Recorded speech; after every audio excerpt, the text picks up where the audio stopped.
welcome to a new unboxing video. In this video I'm going to be unboxing tech. It is the tech to go with this Wrecker and Crosshair. I am so excited. I was on the wait list and I finally got the opportunity to purchase him, and I'm so happy he is in now. So let's have a look. Alright, so here he is. Very nice box. Mine did get a little crunched right there, but we'll be all right. Looks very nice. Oh, I'm so excited. All right. Here he is. We do have some instructions. So the instructions are how to put the pegs in his feet and then on the base, and then how to attach all of his little tools, and it does say that these are delicate and to be careful with them. Here he is. Okay, so the base is just the same as the other two. I am actually going to leave the base in here because I am going to put him on the same bases as Crosshair and Wrecker just to save some space.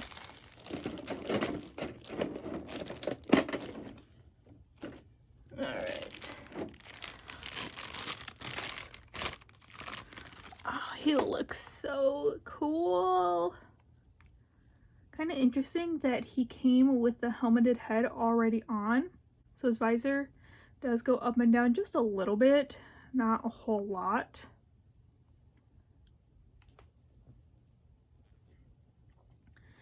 But yeah, pretty interesting that he came with his head on. He does have the interchangeable head, but let's have a look at him.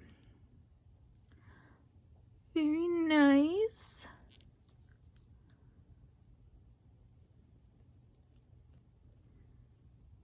So he is fairly clean, not a whole lot of weathering going on.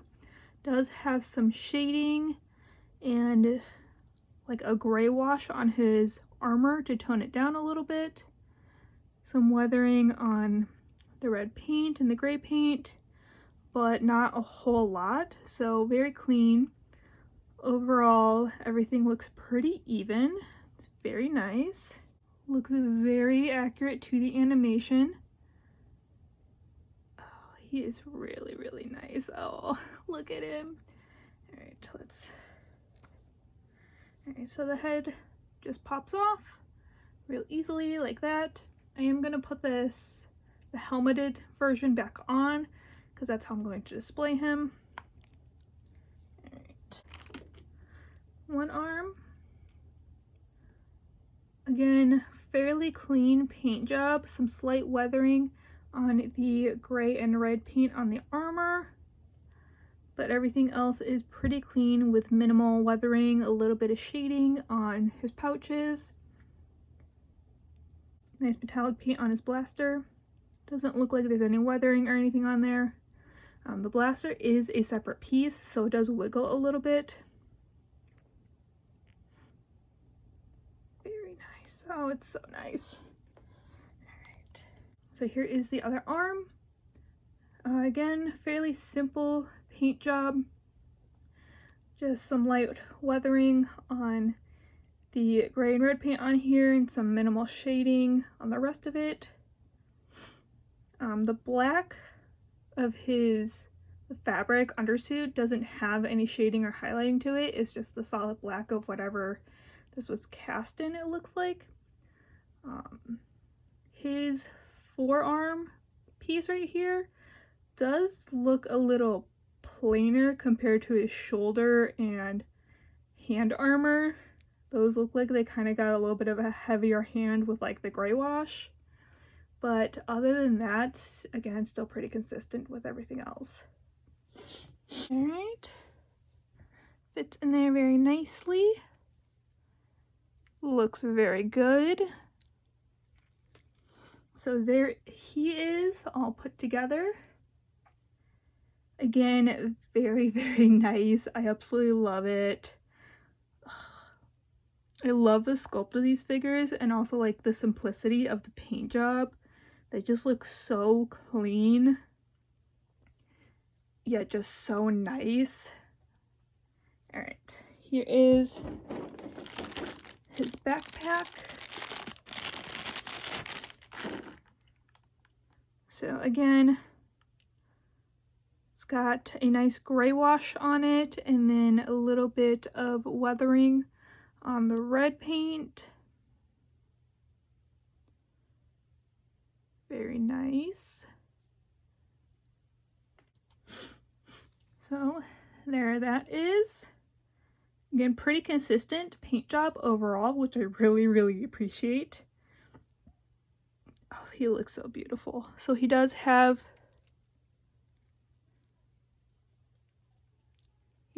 some like scratches and battle damage on his armor actually sculpted in some small places, which is pretty cool. It's a nice little detail.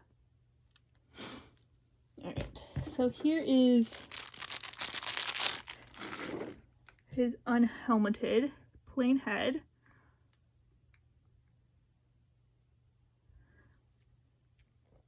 So he does actually have some like speckling on his face, so it's not just plain. Camera's kind of picking it up, kind of not. You can see he does have some shading going on with his hair.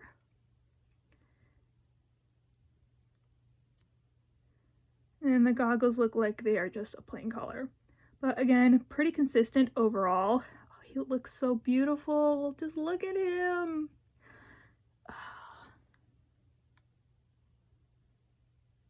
His eyes actually have like a little shadow at the top of them.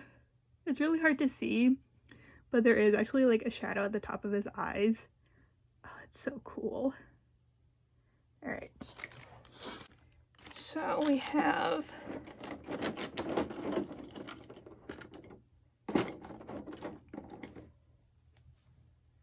these two pieces are the antenna for the backpack. So they're just little pieces of plastic. There they are. So they are actually keyed to which one goes on which side, which is pretty nice. And then here are his tools. The tools do actually have a little bit of weathering on them, like a little bit of scuffing. This one looks like it's got a little bit of oil on it. It like some dirt and grime, which is a pretty nice little detail that they did weather these. Alright, they're so cute. I love them. Alright, just like that. Very nice. They're pretty easy to get in. Not really too many issues other than the fact that they're just so small. So there he is. Oh, he looks so cool. Oh, look at him. Alright, so I'm gonna put the little pegs in and put him next to Wrecker and Crosshair. Alright, there the three of them are. Oh, they look so good together. I am so happy with them. So as you can see, I do have him 1 foot on each base. So if I do move these, I do have to be careful because he is standing on both bases. But they are like PVC figures, so if they do fall, I'm not worried about them breaking or anything. But I do absolutely love these kind of posable, movable bases. They're just so useful and versatile because you can do fun things like this and also save a little bit of space on them. So there the three of them are. Oh, I'm so happy that I was able to pick this tech up to go with my Wrecker and Crosshair, and I am really hoping I'll be able to get Echo and Hunter to go with them. But oh, they look so good together. I really love these figures. I absolutely love the sculpt of them and just how clean the paint job is, but yet it's all consistent. Like even across the figures, the paint job is consistent from figure to figure with all the other figures, and they just look so good together. Oh, just look at them. So I hope you found this video helpful and informative. I hope you find it entertaining. I try to upload 2 videos a month on the first and second Thursday of every month, and I will see you next time. Bye!